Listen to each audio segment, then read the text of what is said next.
All right, we're here at my outdoor worm bin, and last time we were in here, we put a lot of bedding in here because we wanted to boost it up and try and get the volume up so we could get more castings. And today was a day I was going to try to harvest some castings in here, but unfortunately it is raining, so we're not going to be able to. But you could see I could really harvest a lot of castings in here. And in this outdoor bin, it's a 20-gallon fabric pot bin, I'm able to harvest castings every time I feed if I wanted to. So one thing I do want to talk about real quick is you might see some little tiny ants, and they might even be carrying their eggs. There was one right there, a few right there. So when it's raining or it gets really cold, which both have happened in the last few days, I'll get some critters that like to hide out in here. These are not the kind of ants that would attack the worms, so I'm not worried about it. And usually what I do is I kind of shake it out, and they are actually in between the layers of the two fabric pots.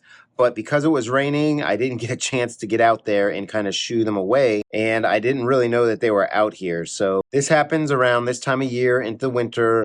About 2 or 3 times, I'll get some ants that try and hide their eggs in between here. So if you see that, not to worry. But something I am seeing is a lot of worms. This is great. Last time we were in here, we fed it some mushrooms, so I want to see if they ate the mushrooms. And we also had some other stuff like banana peels. We had some tangerine peels and strawberry tops, lots of leafy lettuce, and then, like I said, lots of shredded cardboard. This looks like it is one of the stems of the lettuce. The lettuce came from my garden, so sometimes I let it go to get seeds, but also because I just don't get to it in time. And right here is the pumpkin stem. Again, we won't keep updating too much on it. It's still hard and a little mushy here, but the worms certainly enjoy going inside and out of it and within the fissures. So let's see if we can find any mushrooms. We did have a lot of old bedding from previous feedings in here as well. And here is the onion. They always seem to leave the outermost portion, the kind of the paper part. And this was a red onion. A little bit of that newspaper. A couple times back, I had put a newspaper in and buried the food in it, and the newspaper kind of matted down, as have these toilet paper tubes. So I'm just going to continue to make them smaller. That's one of the reasons I really love the shredded bedding, because it doesn't get matted down. It kind of stays individual, and the worms are able to get to it better because of all the surface area. But when I put bigger pieces like this, or just kind of pieces of paper, even shredded paper, tends to mat down. And this looks like, again, well, bunch of worms within it, but some more of the paper. Not finding the mushrooms, which is a good thing. Other people have told me they've put mushrooms in there, and they went pretty well. This right here is a cherry seed from forever ago, and it is brittle. So I actually think this has been here longer than a year. So cherry seeds eventually will break down. And then again, some more cardboard. But finally, we're getting some real progress on the magnolia fruit that came from my magnolia tree. They've eaten everything except for the kind of stemmy part. I do expect this to almost be in a race with this pumpkin stem for how long it's going to be in here. All right, let me just keep looking around, and if I find anything interesting, I'll stop. Here's an avocado pit, still hard as a rock. I don't even remember when this was in here, but it is not nearly moist enough, and the worms definitely haven't penetrated it. Oh, this right here is the very bottom of a pineapple fruit, and there's a worm right through it. That's hilarious, with another buddy right there. So they're still working on it. That's pretty cool. And this bin has been going for 12 days since the last feeding, and it is 712 days old. These castings are awesome.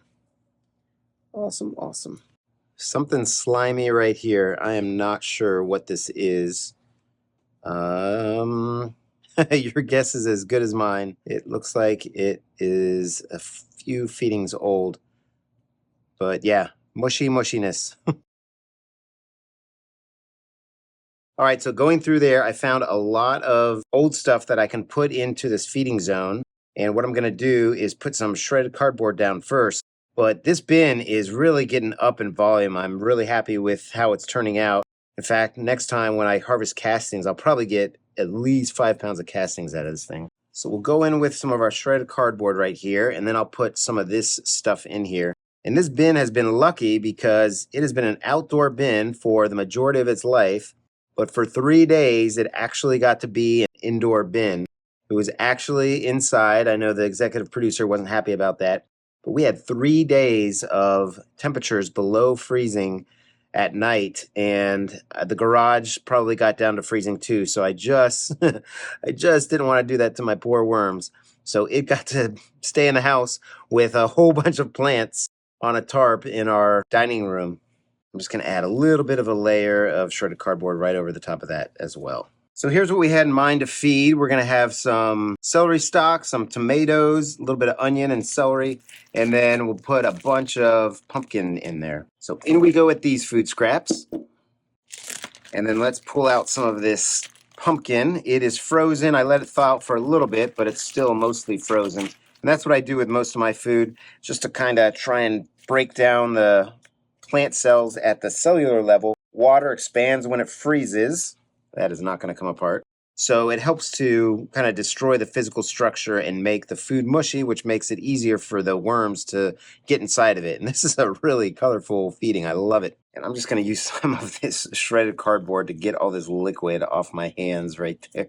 Now, as I put in the amendments of worm chow and coffee beans that are ground up and eggshells, I just want to talk about one thing. Here we are at the very beginning of the year, and spring is actually coming. I know for a lot of you, you've got snow on the ground and it's just so cold, but spring is coming. And one of the things that you'll want to plan for is your worm casting. So if you're going to run a bin like this in fabric pots, which if you're in the northern hemisphere and it's super cold, or the southern hemisphere for that matter when it is super cold, you can run a fabric pot bin, but then just put it in some other kind of container while it's indoors so that it doesn't drain.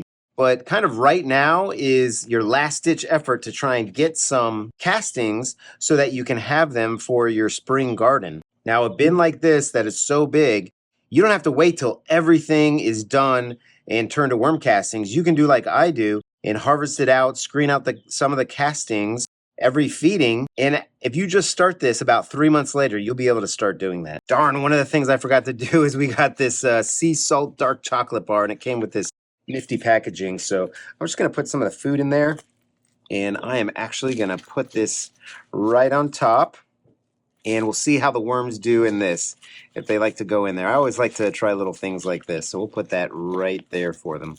So finally, we'll put our ground eggshells in, and this supplies nutrients to the bin and to the garden and to the worms and gives them some grit for their digestion, and also helps to buffer the bin as all this food is decomposing and getting consumed by the worms. So now we're just going to bury this up, and usually I'll put a little bit of shredded cardboard right over the top, but I don't think we need to do that. I think we are doing pretty good here, and by the time we come in here, we're going to have so much castings that we're going to be able to harvest, and then maybe we can gather the worms that come out of that as we are screening out the castings and do kind of a little time lapse for our next video. So I hope you all had a great New Year's, and I hope your worm bins are doing well, and I hope if you got one for Christmas, you started it, or even if you didn't, you just start a worm bin now, because they are extremely fun. So if you have a worm bin, I hope it's doing well. I hope you're doing well. So happy vermicomposting, everybody. Take care now.